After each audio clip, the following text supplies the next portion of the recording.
Pessoal, mais uma vez, o José Eduardo Cardoso passou vergonha no programa O Grande Debate lá da CNN. Dessa vez, eles estavam debatendo se o Lula teria viabilidade para conquistar mais um mandato em 2026. E o seu oponente dessa vez era o Alexis Fontaine, que já foi deputado federal e é empresário e também é comentarista, vive sendo chamado aí para fazer comentários nos canais, tanto na CNN como no UOL, né? Toda hora ele é chamado aí para fazer comentários sobre vários assuntos, né? Políticos. E o José Eduardo Cardoso, que você conhece, é aquele petistão, né? Lula afetivo, aquele que já foi ministro do Lula, foi ministro da Dilma, foi advogado da Dilma no impeachment e é petista fanático, né? E vive passando vergonha aí nesse programa, o Grande Debate, porque normalmente ele fica sem argumento, né? Apela aí para narrativas, tal, mas os fatos não deixam com que ele consiga se sair vencedor nos debates, já que o PT é aquilo que todos vocês sabem, né? É corrupção, é bandalheira, é censura que eles querem impor e tudo aquilo que a gente já está cansado de saber, né? Já agora estamos aí com essa coligação PT, STF, né? O sistema Supremo PT, onde quem manda é o Xandão e o Lula. E estamos vivendo aí nessa ditadura das bananas aqui no Brasil, né? Mas é isso aí, pessoal. Vamos assistir juntos aqui ao programa e você vai ver aí o Cardozão passando vergonha novamente. Antes de começar, eu gostaria de pedir para você deixar o seu like, se inscrever no canal, acionar o sininho das notificações e também depois deixar o seu comentário aí, né? Se você é contra o Lula, se você é contra o PT, se você é contra a hipocrisia dos políticos de esquerda brasileiros, não deixe de se inscrever nesse canal, pois o único objetivo desse canal é justamente combater tudo isso. Beleza? Então vamos lá, pessoal, sem mais delongas, vamos aqui para o começo do nosso programa, O Grande Debate. Muito boa noite. Sejam todos bem-vindos ao nosso grande debate comigo, Basílio Rodrigues. Hoje com o empresário e ex-deputado federal Alexis Fontaine e também o nosso comentarista titular aqui do grande debate, José Eduardo Cardoso. Muito boa noite aos dois.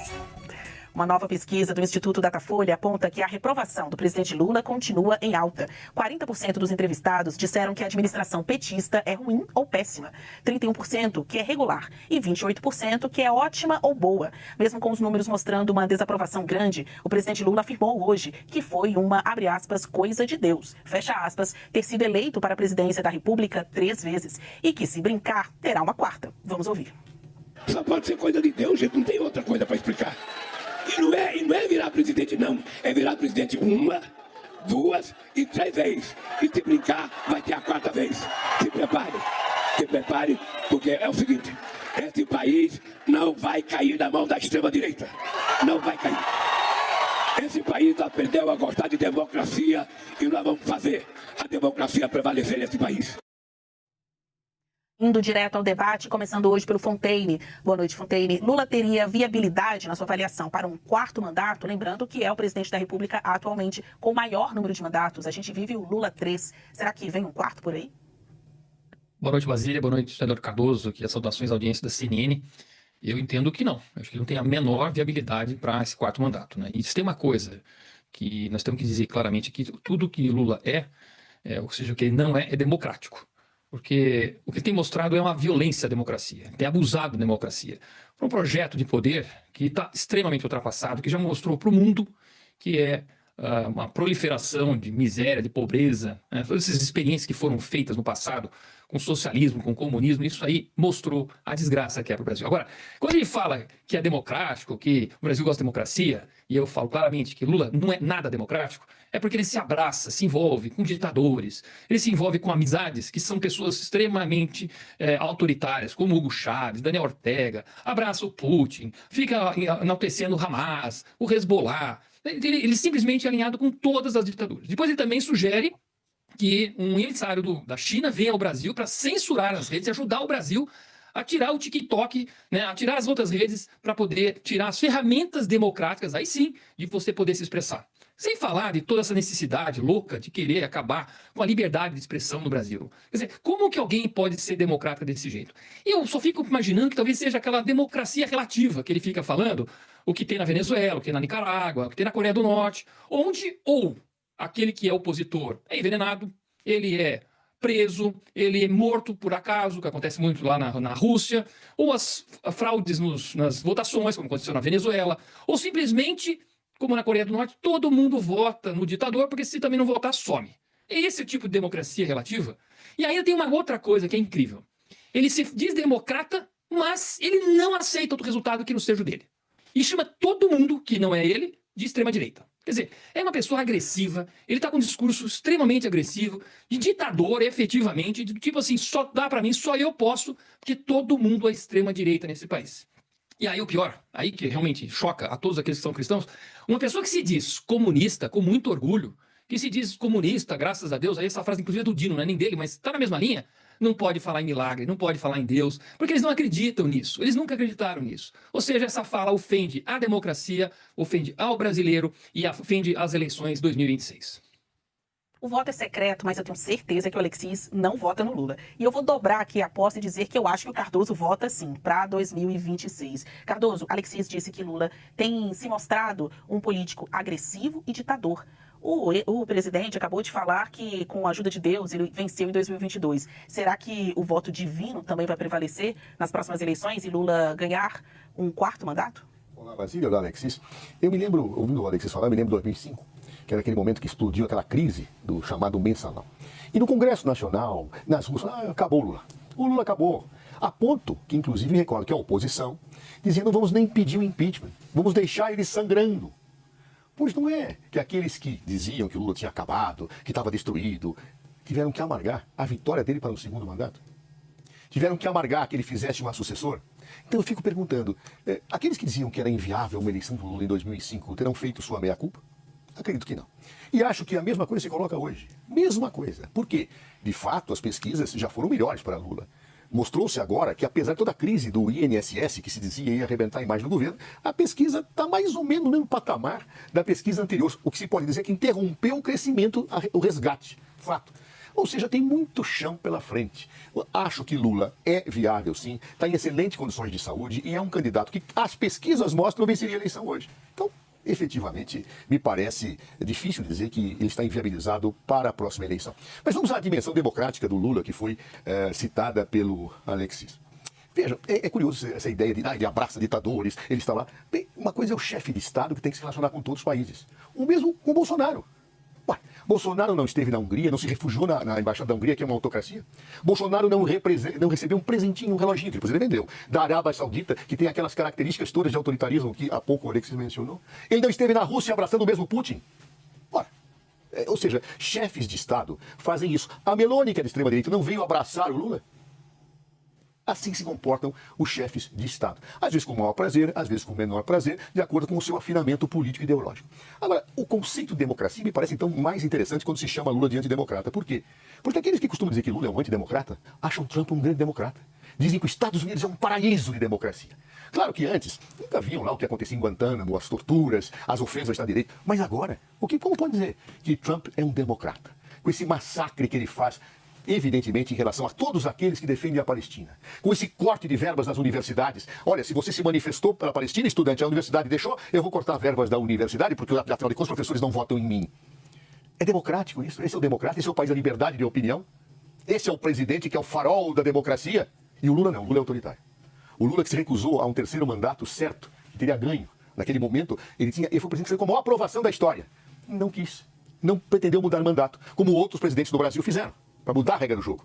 E Lula não é um democrata. Lula, efetivamente, age como um democrata, tem a sua postura de democrata, respeita as instituições, nunca planejou um golpe de Estado, inclusive quando aquela que ele indicou para o governo caiu. Em nenhum momento se tentou um golpe de Estado, se fazer algo parecido com o 8 de janeiro, planejar assassinatos. Então, portanto, eu acho que é muito difícil, diante desses outros exemplos que mencionei, poderia falar durante muito tempo, afirmar-se que Lula não é democrático. A gente volta já já com você, Cardoso, para você responder mais um pouco sobre esta divisão de ideias aqui, divisão de lados sobre a real possibilidade, viabilidade do presidente Lula ser eleito novamente em 2026. A inelegibilidade do ex-presidente Jair Bolsonaro, na sua avaliação, Fontaine, é algo que ajuda no otimismo ou no pessimismo do campo progressista? Porque alguns dizem Bolsonaro é o adversário ideal. São duas forças que se retroalimentam, quem é governo, quem é oposição. Na hora que ele é tirado desse tabuleiro do jogo, ou seja, está inelegível, mesmo que se diga candidato, isso mais ajuda ou atrapalha o discurso do governo? Porque agora ele vai ter que lidar com outro inimigo, outro adversário político nas urnas. Fontaine. Então, Basília, eu acho que, primeiro, Bolsonaro se tornou inelegível por não ter cometido nenhum crime. Foi por uma fala em que ele questiona o processo eleitoral, que, aliás, é bem questionável mesmo, a questão de se pode ser auditado ou não. E aí, numa reunião gravada, aberta, pegaram aquilo, acusaram ele de atentado ao Estado Democrático de Direito, ao processo eleitoral e tudo mais, e fizeram uma bela de uma perseguição. Isso eu já acho que é bem antidemocrático, porque ele nunca foi acusado de um esquema de corrupção como o Mensalão, como o Petrolão, nunca teve envolvimento com triplex, nunca teve envolvimento com sítio de Atibaia, terreno do Instituto, não teve nada disso, absolutamente nada. E as joias que ele recebeu, que depois, inclusive, agora é de direito dele, eu acho uma deselegância ele ter vendido. Eu não teria vendido jamais isso. Mas não tem crime. Não tem absolutamente nenhum crime aí. Lula recebeu containers de presente. Ele falou assim, ainda falou num vídeo, você não sabe a desgraça que é receber tanto presente. Eu não consigo fazer, não sei o que fazer com tudo isso. Mas a vantagem da direita, aí eu acho que é uma grande vantagem da direita, ela está em evolução e forma novos líderes. Então, caçar o Bolsonaro indevidamente é uma perseguição clara, mas tem novos líderes. Nós temos o Zema, nós temos o Tarcísio, Ratinho Júnior, outros governadores que se apresentam pela direita. A direita tem um belíssimo futuro no Brasil, muito diferente da esquerda. A esquerda só tem o Lula, que não deixa ninguém aparecer.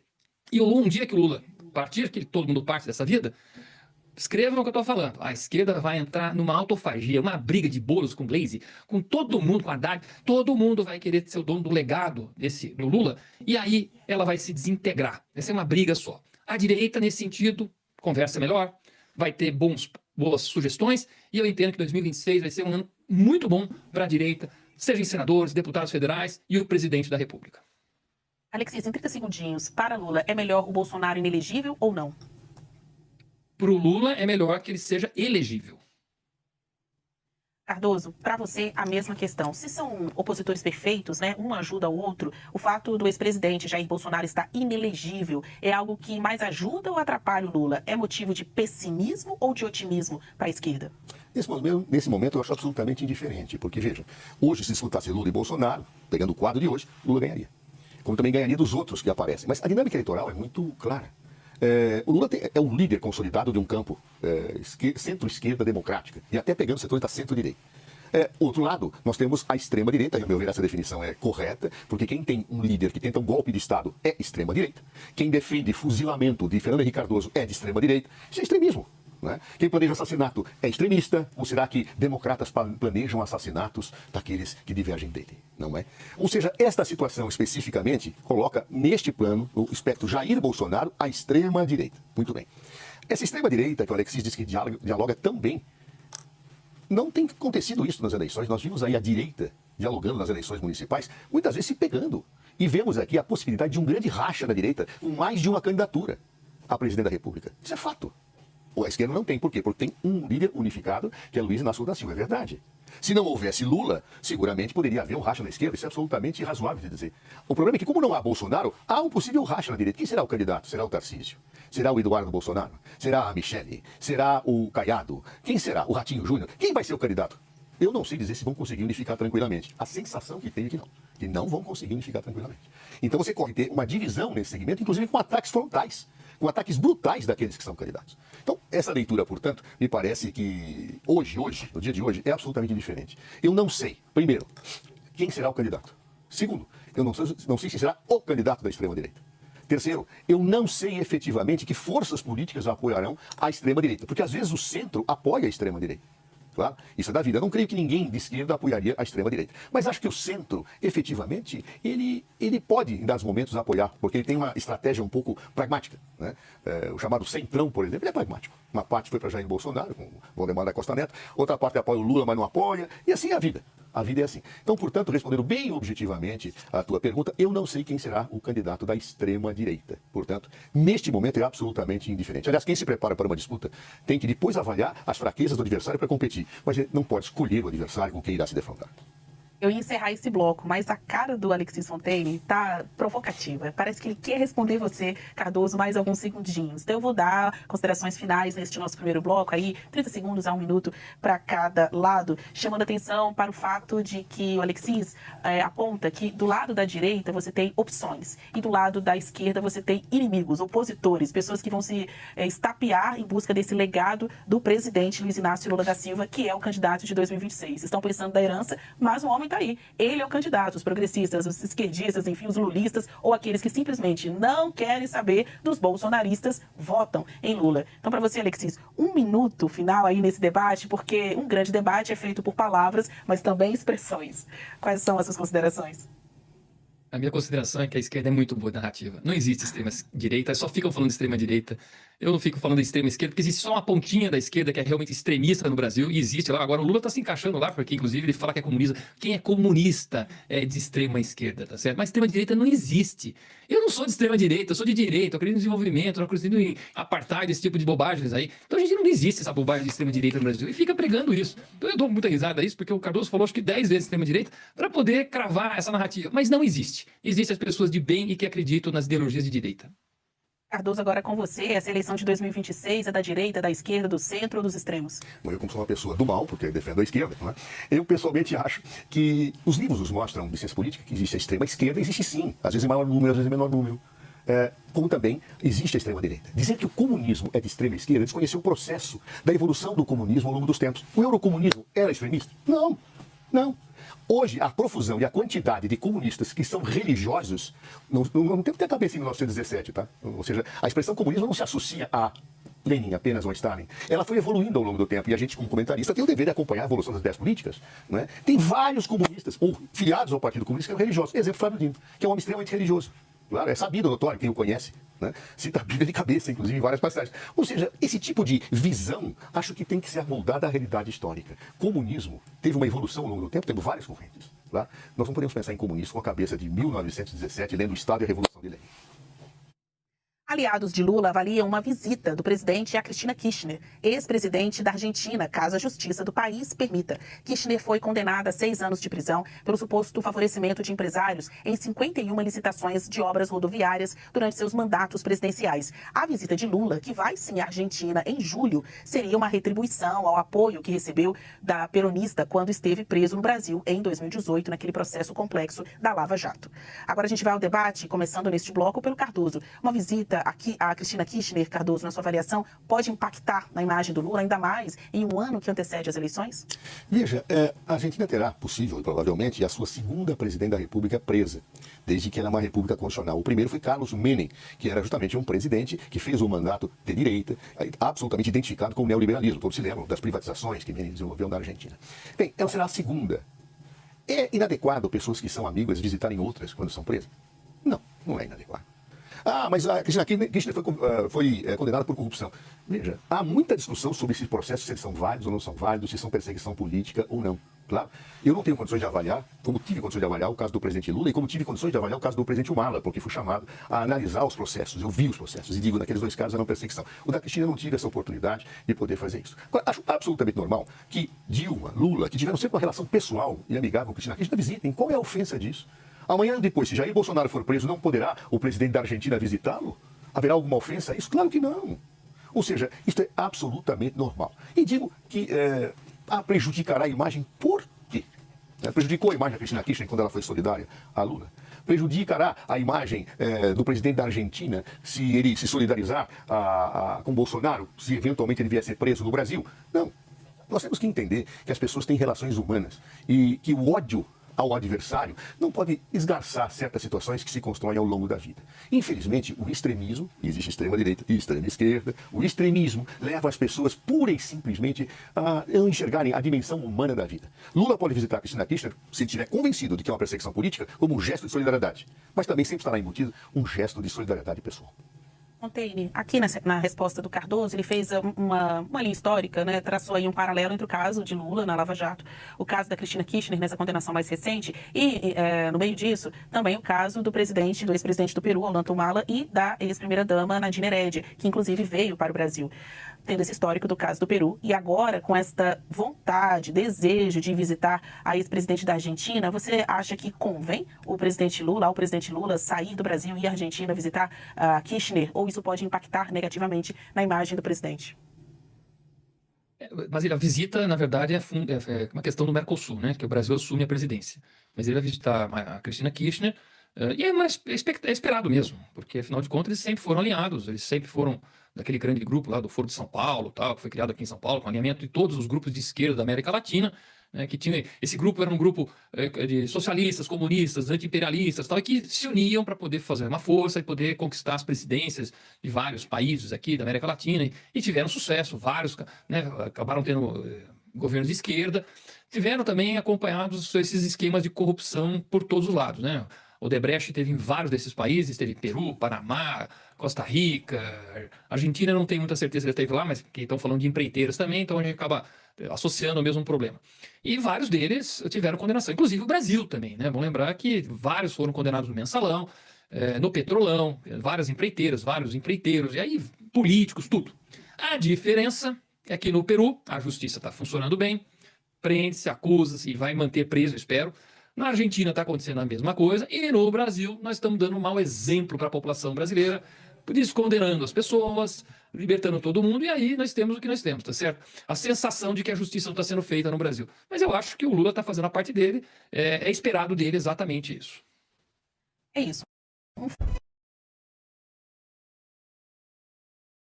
Pessoal, é isso aí, né? Mais uma vez o Cardozão passando vergonha aí. Falar que o Lula é centro-esquerda é muita cara de pau, né? Ele, há pouco tempo aí, em um discurso, ele disse exatamente o seguinte: eles ficam me acusando de ser comunista. Se eles pensam que eu tenho vergonha disso, eles devem saber que eu tenho orgulho de ser comunista. O Lula falou isso, né? E comunista é extrema esquerda. Quem se alinha com ditadores como Nicolás Maduro, né? O Ortega lá da Nicarágua, o cara lá da Coreia do Norte, né? O Putin, né? Quem se alinha com esse tipo de gente, né? Defende esse tipo de governo, com certeza a extrema esquerda. Quem defende o jamais lá, né, em Gaza lá, né? É extrema esquerda, não pode ser considerado outra coisa, né?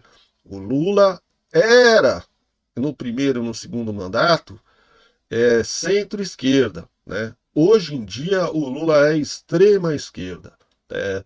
E eles fazem exatamente isso que o Alex Fontaine falou. Qualquer um que não reze na cartilha deles é taxado de extrema direita. O Lula taxa todo mundo de extrema direita. Com relação aos candidatos de direita, que o José Eduardo Cardoso falou que a direita está dividida e pode brigar por causa de cargos, tal, basta ver a última manifestação que nós tivemos na Paulista, onde o Bolsonaro levou os principais governadores, né, que são de direita e que são possíveis candidatos à presidência. Estavam no mesmo palanque que o Bolsonaro, juntos e apoiando o Bolsonaro, né? Tava lá o Tarcísio de Freitas, né? Tava lá como é que ele chama?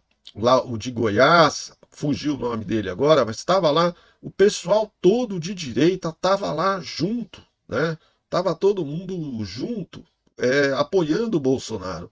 Então não tem essa divisão, né? É lógico que pode ser, por questões partidárias, que haja mais de uma candidatura de direita. Eu acho até importante que haja mais de uma candidatura de direita, né?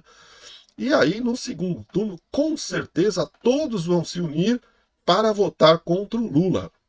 E tem um detalhe que o José Eduardo Cardoso não mencionou, aliás, ninguém mencionou nesse debate, que o Lula está batendo em todo mundo no quesito rejeição. Hoje em dia, você pode pesquisar aí nas últimas pesquisas que saíram essa semana que passou, o Lula é primeiro lugar em rejeição. É o mais rejeitado de todos os candidatos. Então, a candidatura de Lula está bastante inviabilizada. Eu diria até que o Lula está praticamente inelegível, dado os escândalos que vêm acontecendo. O escândalo, ele falou aí, o José Eduardo Cardoso falou sobre o escândalo do aposentão, né, do INSS, que não afetou o governo Lula. Não afetou porque eles estão abafando, estão fazendo de tudo para que isso não chegue à população.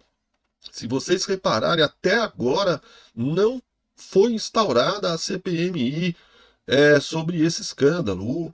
O nosso presidente do Senado, o Davi Alcolumbre, até agora ficou enrolando, ele está enrolando. Agora, nas próximas semanas aí, que talvez ele vai fazer a primeira sessão conjunta lá do Congresso, né, reunindo o Senado e a Câmara dos Deputados, e aí ele vai ser obrigado a instaurar a CPMI, porque não tem como fugir. E se ele não instaurar, os deputados e senadores vão apelar ao STF, que já tem uma decisão favorável anteriormente, né, na época da crise sanitária. Eu não posso falar o nome aqui, né, mas na época da crise sanitária foi instaurada uma CPMI, né, aquela questão lá dos respiradores, todo aquele bafafá que deu, e então o STF obrigou que fosse instalada a CPMI. Então agora eles não têm como recusar essa CPMI, que seria de direita, porque senão eles estariam tendo 2 pesos e 2 medidas. Aí vai ficar, se eles fizerem isso, vai ficar completamente descarado, né, a militância do STF. Eu espero que não aconteça isso, né? Eu espero que, sinceramente, que o Davi Alcolumbre dê início, né, à CPMI e que tudo comece a andar. E aí sim a coisa vai pegar fogo, porque até agora eles estão escondendo. Você viu alguém ser preso desse escândalo do aposentão? Ninguém foi preso, ninguém, não se fala mais no assunto, a mídia parou de falar no assunto. O governo deve estar injetando uma grana aí na mídia tradicional, no consórcio de mídia, para que ninguém fale nada sobre o assunto. Pararam de falar. E outra, eles começam, né, a fazer cortina de fumaça, a arrumar outros escândalos, né? Agora, essa semana aí teve a prisão do ex-ministro do Bolsonaro. É tudo cortina de fumaça para que os problemas do governo Lula fiquem esquecidos, né? O Haddad nem conseguiu aprovar, e provavelmente eles não vão conseguir aprovar. Ele não conseguiu aprovar o IOF, o aumento do IOF, aí mudaram, fizeram um novo plano, também não vão conseguir aprovar. O Congresso já disse que não vai aprovar mais aumento de impostos, né? A não ser que o governo comece a cortar na própria carne. Então tá assim, né? O governo tá cheio de escândalos e cheio de crises. As crises estão todas interligadas, né? E agora eles estão querendo, né? Mandaram lá uma petição lá para o STF para que sejam suspensos todas as ações que estão sendo instauradas aí dos aposentados que se sentiram roubados, né? Então eles estão botando advogado, botando uma ação na justiça para ter o seu dinheiro devolvido, né, caso o governo não devolva.